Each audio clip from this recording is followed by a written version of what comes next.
يلا يا بنات، هنعمل معانا بقى سجق اهو. معانا سجق جاي زي ده كده، وطبعا انا قطعته كويس وهو متلج شويه علشان تعرفي تقطعيه بالمقص اهو، عشان لما تقطع ما تبهدلش ولا اي حاجه اهو. حتت صغيره عشان نعرف نعمله ناكله ما نيجي ناكله. ومعانا بصل، معانا طماطم، معلش كنت بعطس معانا بصل، معانا طماطم، معانا فلفل الوان، اي فلفل الوان عندك بقى. طبعا دول هنعمل لهم طريق تاني لوحدهم بس ما نخلص كده عشان ايه ما نلبخش الدنيا. ومعانا بقى البهارات بتاعتنا، مش هيبقى فيه بهارات كتير علشان ده جاي متبهر اصلا. إيه، معانا الفلفل بتاع، معانا ملح وشويه فلفل اسمر صغننين. هنودي على البوتاجاز كده، معلش الاضاءه وحشه، الاضاءه بتظبط اهي. هنودي على البوتاجاز كده معلقه زبده صغننه، نص معلقه او معلقه من المعالق الصغيره الزبده ده.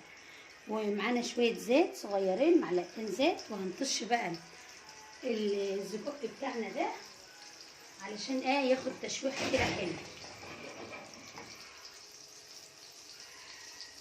طبعا احنا غسلينه بقى بالليمون كده ومضغونه عشان تبقى ريحته حلوه.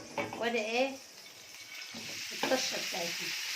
طبعا ده غدانا بقى اهو، شايفين بقى كل سوا واحد وجميل ازاي. عايزين نقلبه عشان ايه ما يفردش ميه. طبعا مش هنكتر زيت، كلنا شاطرين وعارفين ان هو بيجي فيه نسبه دهون شويه. خلاص يا حبايبي، خلص اهي. نضيف معانا بقى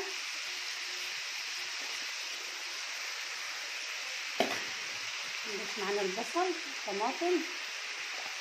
طبعا انا حاطه الطاسه لان ايه هو محلى ان هو يتعمل في الطاسه. هي بهاراتنا وحاجتنا هتعمل الوقت. هنرش بقى معانا تطعيمه ملح كده صغيره وتطعيمه فلفل اسمر، ما نكترش عشان ما يبقاش حادق معانا ويبقى بهاراته كتير زياده عن اللزوم.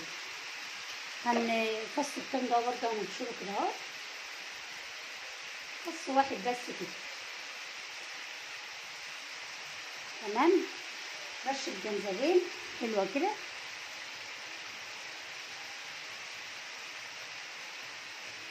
تمام. ونقلبهم بقى.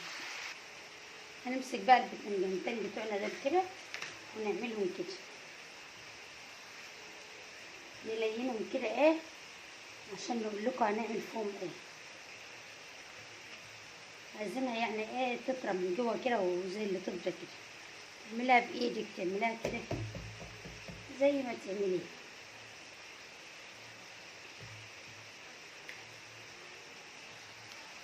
نفتحها بقى مع بعض كده.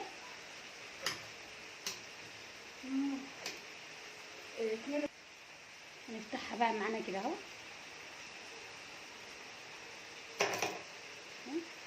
هنحط الصبر بتاعنا دي كده، واقول لكم برضه هنعمل ايه.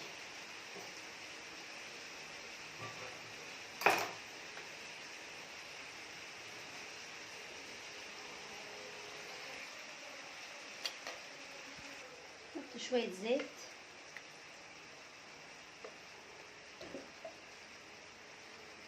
رشه صغننه كده من الملح على الفلفل الاسمر بتاعنا ده من جواه كده عشان البتنجانه تاخد تطعيمه الملح.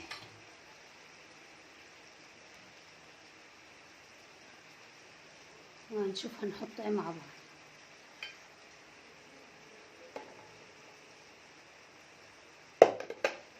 الخضار بتاعنا اللي فاضل ده نحطه كده اهو. هندخلها الفرن تستوي بقى شويه زيت كده بس.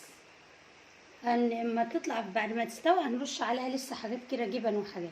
هندخلها الفرن على درجه حراره 180 لحد ما تاخد كده ايه سواها، ونطلعها مع بعض نشوف هنعمل ايه.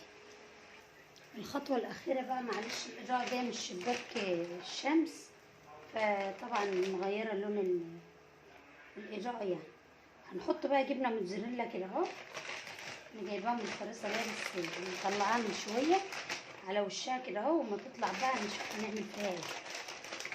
اهي على الوش بس كده اهو في قلبها. جبنه شيدر برضو على حسب ما انت عايزه يعني. طبعا انا ما حطيتش الجبنه دي في الخطوه الاولانيه علشان ايه بتسيح اما تبقى تستوي معايا الاول الحاجه، وبعدين احط معايا الجبن، لان مش هتاخد وش، هتقعد شويه اما تستوي، لكن دلوقتي هتاخد وش كده. تمام. شايفين بقى الجمال ده؟ يعني طاسه سخنه اهي، هوريها لكم بقى في الطبق. ودي بقى شوف مش مسويه الفلفل قوي علشان ما يبقاش معجن ولونه وحش، شكله وحش، يعني عايزينه يبقى ايه، في لسه قرمشه بسيطه خالص خالص كده خالص خلاص. شايفين بقى البتنجان بتاعنا؟ واو واو واو. كان نفسي اعمل لكم من زمان قوي، بس قلت بقى اما نجيب سجق كده يشجعنا. شايفين بقى الصوص ده؟ هطلعه لكم بقى في الطبق كده، حاجه بقى فخفخه كده. يلا متنسوناش لايك واشتراك عما اخلص كده ونظبط. شايفين بقى وانا بنقلها في الطبق، مطه بقى فظيعه اهي، بتمط كده بقى وملهاش حل. صوص بقى، شويه صوص مية مية، اعملوا بقى بعيش برز زي ما انتوا عايزين. يلا متنسوناش بقى في اللايك والاشتراك. شايفين الاضاءه ما كانتش متظبطه، كمان الشمس جايه من الشباك اهي. هحطط لكم كله في طبق واحد كده عشان ايه ما نقعدش نحير نفسنا. هنشوفها مع بعض كده. خلاص يا حبايبي، طلعناها من الفرن بقى بتاعنا بقى في منتهى الجمال اهي، حاجه بقى كده قشطه. شايفين؟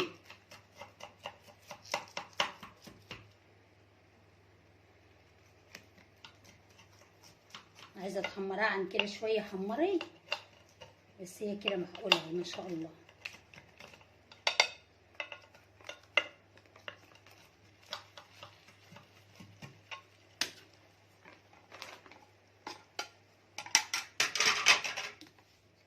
عسل اهي. شويه جبنه موتزاريلا كده على الوش.